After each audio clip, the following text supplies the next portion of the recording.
Good evening. I'd like to call to order the Parks and Recreation Committee meeting for April 15th. I'm Commissioner Nick Scull. To my left is Commissioner Anthony Benvenuti. I'm still getting new on names around here. Benjamin Olzeski. Are you going to close? Close enough. Alex Baumler, our township solicitor, and Katie Kohler, our Parks and Recreation Director, and of course, Pat Statio, our township manager.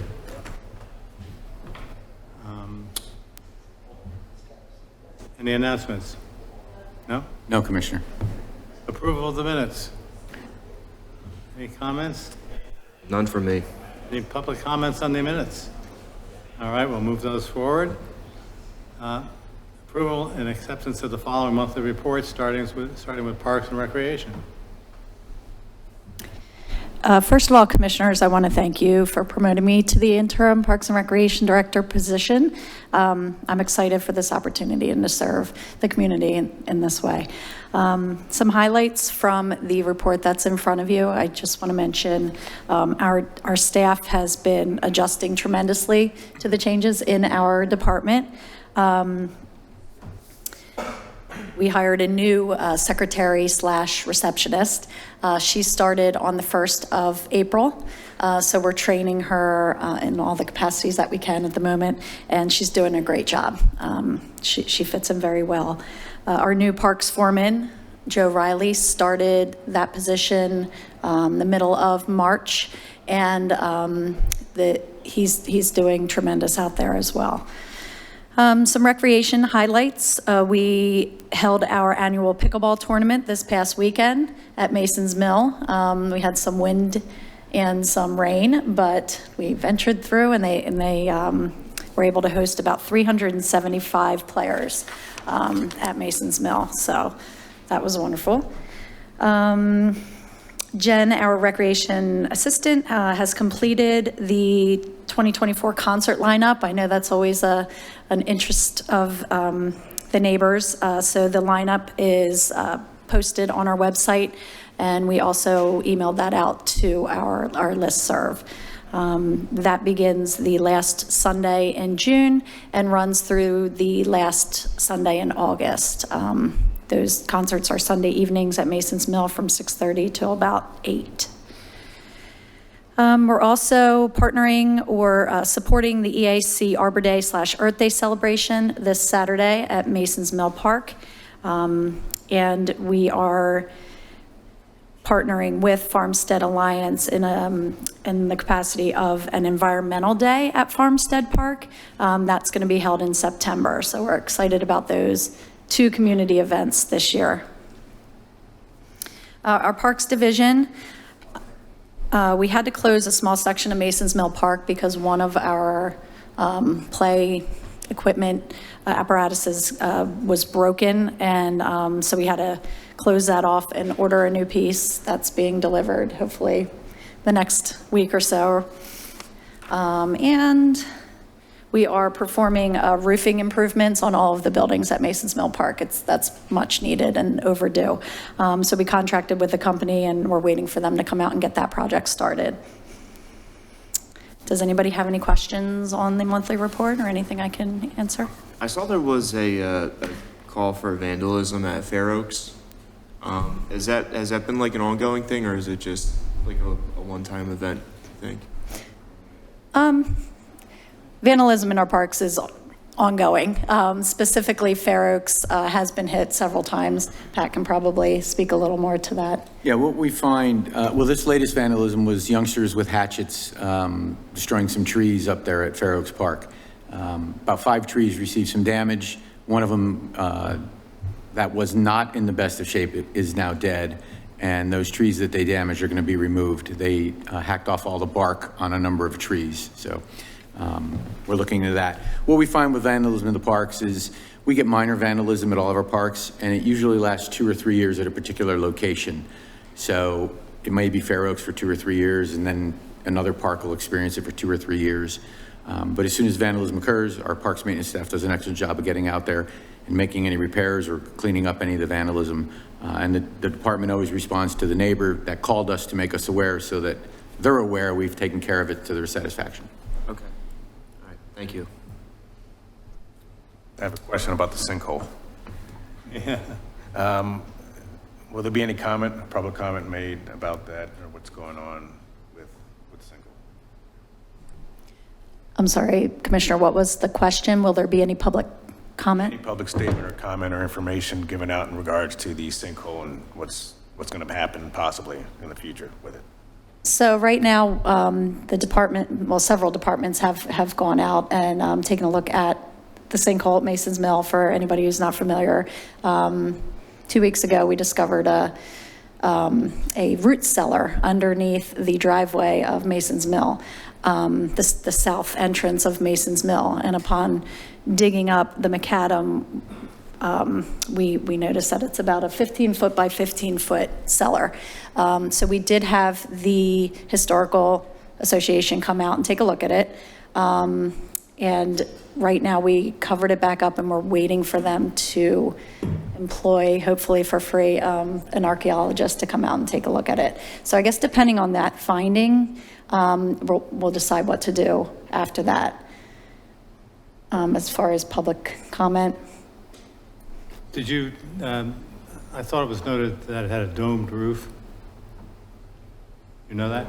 A domed roof, yes, yep. Yeah, so it's about, I want to say, probably 4 foot, goes up to maybe 5.5, and then back down to 4 feet. If you go down to Creek Road and walk along that trail, you'll see a domed roof down there. There are ice houses. Mm-hmm. And they sent me close to the creek there also. Maybe. But an ice house for what and when? Interesting. It was a very interesting discovery nonetheless, and just happens to be right underneath our driveway. So it is covered up at the moment in a safe manner, and we'll open it back up when we have people to come back out to take a look at it. All right, well, thank you very much for your report. Is there any commissioner comment? The ones we just made? No. Any community comments?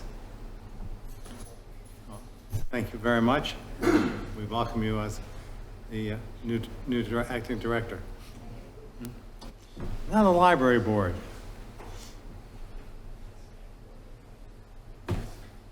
Evening, Commissioners. My name is David Hakes. I live at 14 Fern Avenue in Ward 1. I'm representing the Library Board of Trustees. This is my 6th year on the board. I currently am the Finance Committee Chair. I just wanted to share a few things that are happening at the library, as we do every month. The library's mobile printing service has been upgraded. It's now more user-friendly and quicker. So if you do not have a printer at home, you can print from your computer or your device, like my little white pad here. I just went on looking how to do it.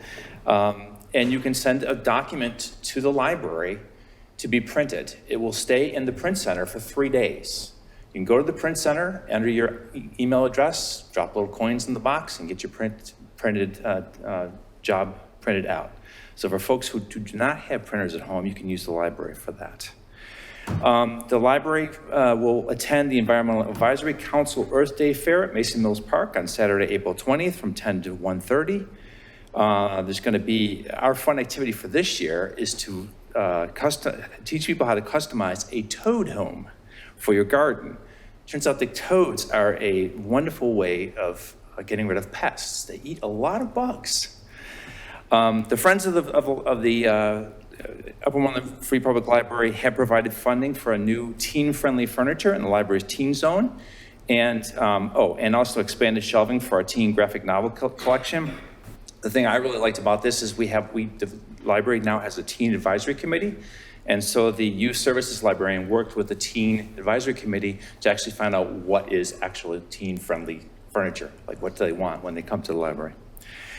The library's participated again this year with the AARP for their tax aid volunteers to come in and assist senior and low and moderate income participants to help them submit their federal, state, and local tax returns. And they helped 248 people this year. Lastly, our Learn and Play Together workshop will be in person in May on Tuesdays, May 7th, 14th, 21st, and 28th, from 10 to 11 a.m. And the idea of this program is it's for children ages 1 to 3 and their caregivers. They come to our community room and it's open free play. We have blocks, puzzles, musical instruments, books, imaginative play toys. And the idea is each session offers a different child development professional that can provide essential parenting information to the caregivers during that hour time and answer any questions they have as it regards to child development. And so they'll have somebody, each week they'll have an expert in speech, physical health, emotional, social behaviors. Caregivers must register and attend all four sessions. You can register on the library's website, uppermorelandlibrary.org. You can do it in person, or you can call the library, or you can do it by email. So there's lots of ways to get involved in what is a really cool program. And that's what I have for you tonight, unless you have any questions for me. Well, I just wondered on this printing from home on your home laptop, is there a charge for paper when you go to pick it up? There's a charge to, yes, there's a per page charge for printing, yes. Okay. Just like the old days. Just like the old days.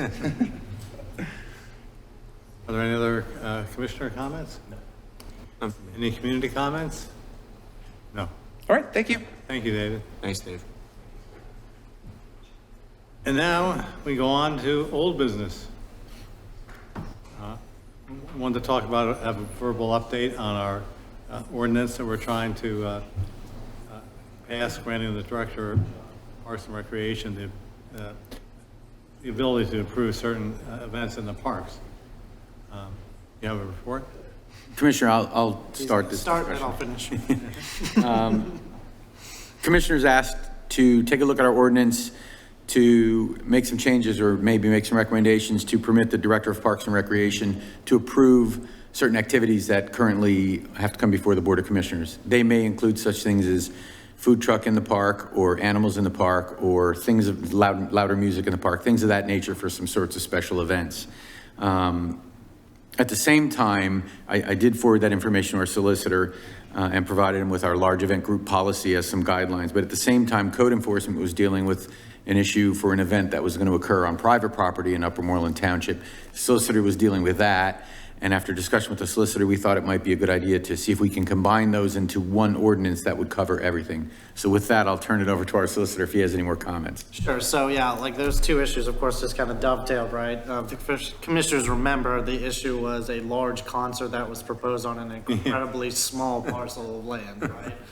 And we had issues with parking and traffic and police and proper accommodations for these overnight campers and food and all the other sanitary systems. And what myself and Paul Patel and code enforcement discovered was that the township didn't have any mechanism whatsoever to handle this kind of request, right? We had some policies like the large event group policy for a park program, but we had nothing else that covered the entirety of the township. So the fix there was to actually go to the zoning hearing board and get what they were calling a temporary use permission.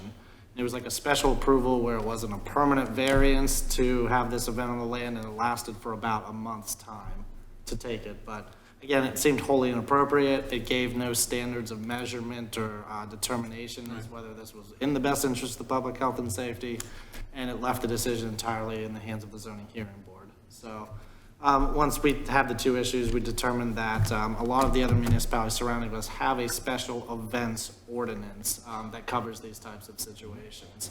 So there's a permit process, there are standards of review.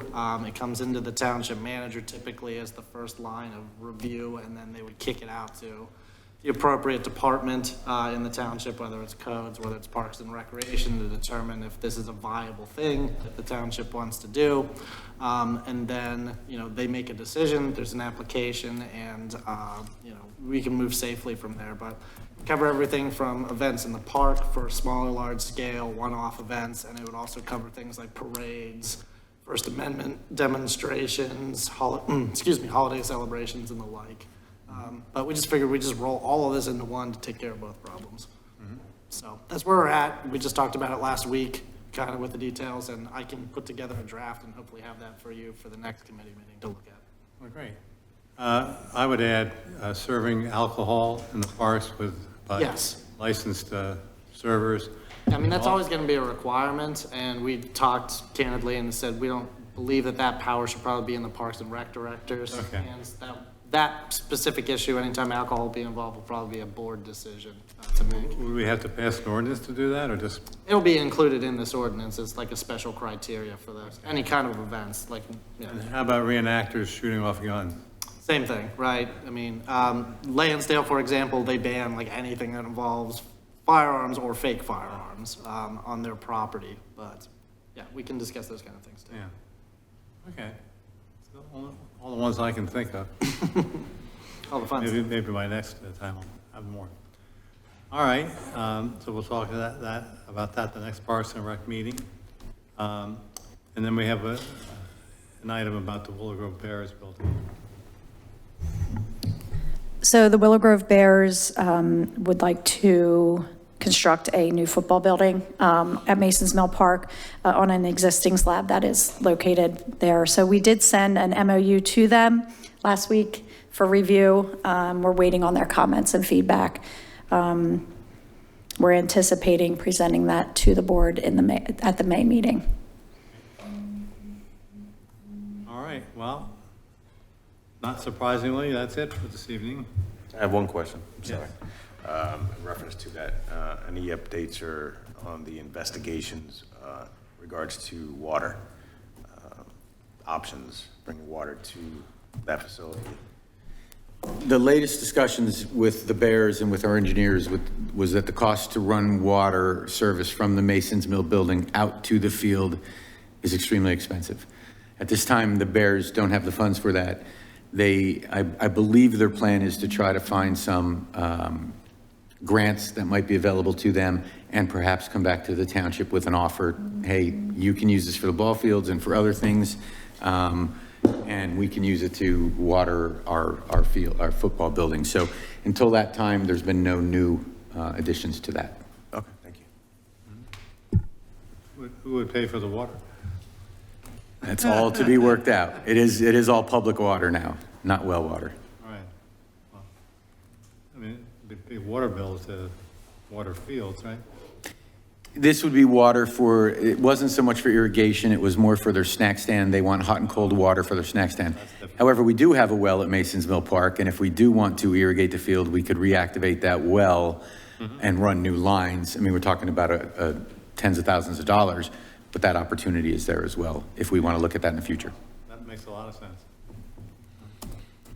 All right, with no new business, any old business? No. And I say we're adjourned. Thank you.